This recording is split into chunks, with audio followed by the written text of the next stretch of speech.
Welcome to In My Opinion 4, White Knight.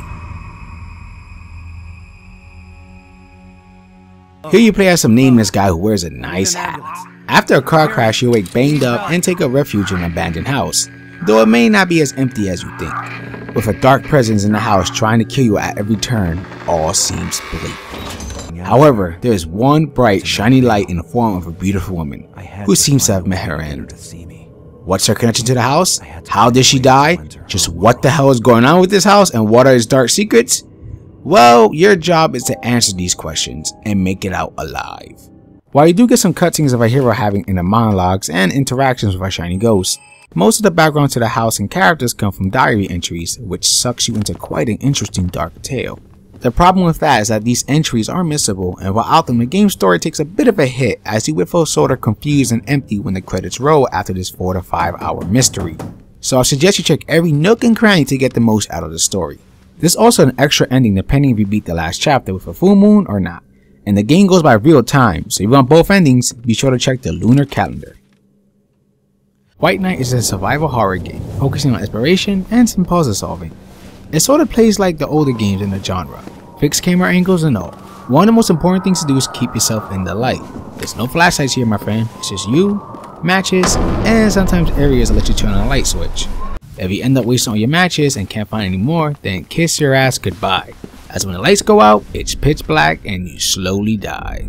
This does create some great tension while playing, as it always makes you keep an eye out for your match count.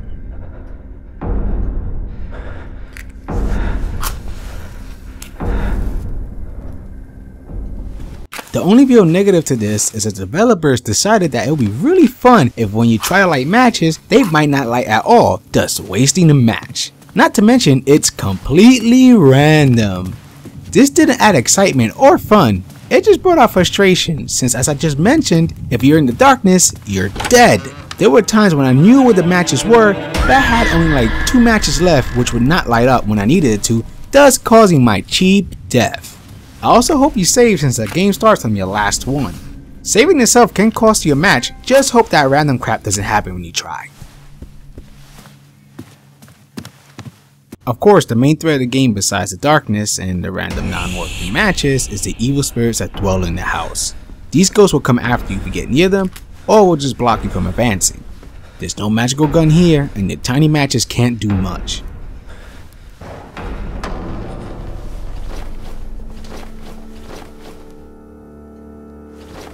So the only way is to blast them with a full dose of light. This keeps you on your toes since you can't just steamroll through the enemies. There are moments where you must think before you act so they don't chase you into a corner and end it. The game is fair though, as it does give you visual and audio cues when the spirit is nearby. Also, if the ghost doesn't kill you, it still will cause damage if it got too close, and the only way to heal up is to save.